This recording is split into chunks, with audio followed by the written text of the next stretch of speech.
Tere jalkasõbrad! Oleme tagasi värskete vutiuudistega ning lõpuks saame pilgu heita põhjustele, miks Tele Alli karjäär nii kiirelt allamäge on kukkunud, sest mees ise on avaldanud nüüd selle sisulise intervjuu.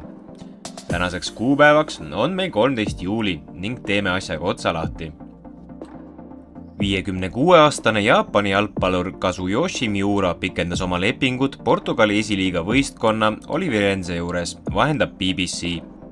Olgugi, et Miura mängis möödunud hooajal Portugali esiliigast kõigest 25 minutit, on 1967. aastal sündinud mängumees välja tulnud ka avaldusega, et soovib mängida lausa 60. eluaastani. Saudi Araabia jalgpalliklubid on sel suvel üleminekuturul kõvasti raha kulutanud ning enda ridadesse meelitanud mitmeid ülemaailmseid vutistaare. Nüüd määras aga rahvusvaheline jalgpalliliit FIFA Al-Nasserile uute mängijate registreerimiskeelu.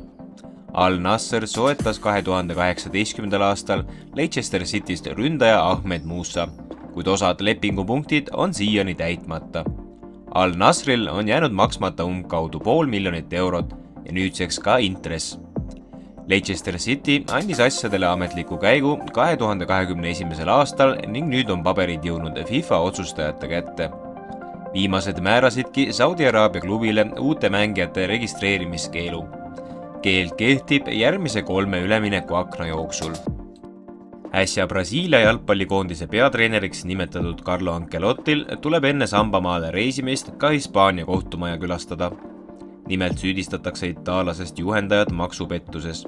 Süüdistuste kohaselt jättis Ancelotti 2014. aastal, mil ta esimest korda Madridi Reali peatreenerina tegutses, isikliku sponsortehingu puhul deklareerimata ligemale €400 000.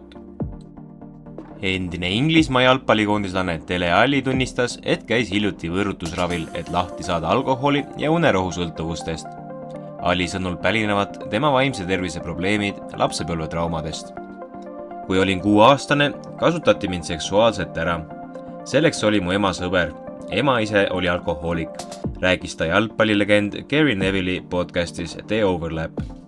Mind saadeti Aafrikasse, et distsipliini kasvatada, siis saadeti mind sealt tagasi. 7-sena hakkasin suitsetama, 8-aastasena narkootikume müüma. Üks vanem inimene ütles mulle, et politsei ei pea rattaga sõitvat poissi kunagi kinni. Ja nii ma siis sõitsin jalgpalliratta peal ja narkootikumid selle all peidus, meenutas Alli. Alli elus toimus pööre 12-aastasena, kui hoolitsev kasupere võttis ta enda hoole alla. Andeka jalgpallurina tõusis ta juba teismelisena suurklubide huviorbiiti ning 19-aastasena sõlmis ta juba lepingu Tottenham Hotspuriga.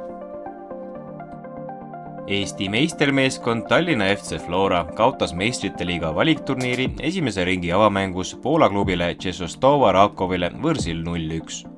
Korduskohtumine peetakse täpselt nädala aja pärast Tallinnas. FC Barcelona teatas kolmapäeval ametlikult, et 18-aastane Vitor Roque liitub klubiga 2024-25 hooajast. Leping kehtib 2030. ning 2031. hooajala lõpuni. 2005 aastal sündinud ründaja suudab mängida nii kesk- kui ka ääretormajana. Roque liitub Barcelonaga Brasiilia kõrgliiga klubist Atlético Paranaense, olles esindanud 11 korral Brasiilia U20 noortekoondist ning sekkunud vahetusest ka meeste A-koondise eest 2-1 kaotusmängus Maroko vastu. Eelmisel aastal Premium-liigas 3. koha saanud Paide linnameeskond mängis UEFA konverentsiliiga esimeses eelringis võõrsil Fääri saarte klubi Dorševani B36-ga 0-0 viiki. Tasavägise avapoolaja järel kontrollis teist 3/4 tundi Dorševani klubi ning kodumeeskonnal oli häid võimalusi skooravada, aga Paide pidas kaitses vastu ning saab kordusmängule vastu minna 0-0 skoori pealt. Korduskohtumine toimub 20. juulil Tallinnas. Möödunud hooajal Inglismaa kõrgliigas 7. koha saanud ja konverentsiliigasse pääsenud Aston Villa omandas Hispaania koondise keskkaitsja Pau Torrese mängiõigused.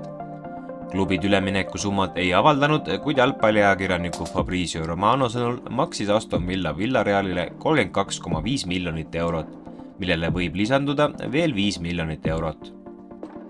Panama jalgpallikoondis alistas pärast 1-1 lõppenud lisaaega penaltitega Ameerika Ühendriikide koondise 5-4.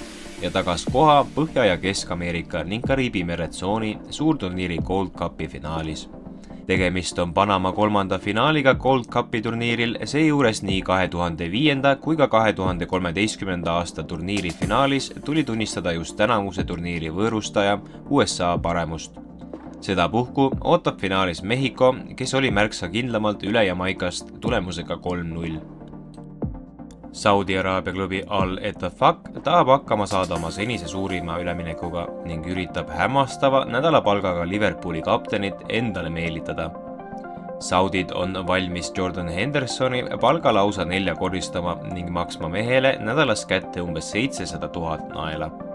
Liverpooli kapten peab väidetavalt 24 tunni jooksul läbirääkimisi peatreener Jürgen Kloppiga, et mõista paremini, milline oleks tema tulevik klubis. Al-Ettifaqi kasuks võib rääkida ka asjaolu, et hiljuti määrati klubi peatreeneriks Anfieldi legend Steven Gerrard. Liverpool kinnitas, et nende ründemängija Darwin Núñez hakkab tulevasel hooajal kandma särki numbriga 9. Uruguay ründaja võtab numbri üle Roberto Firminolt, kes võitis Liverpooli vormis pea kõik võimalikku. Oli tore teiega taas värskemaid uudiseid jagada ning oleme peatselt tagasi, et seda taas teha. Senikaua olete oodatud aktiivselt meie videote all arutelus kaasa lööma ning värskemate osadega alati kursis olemiseks soovitame ka subscribe nupul see klikk ära teha. Kohtume peatselt taas!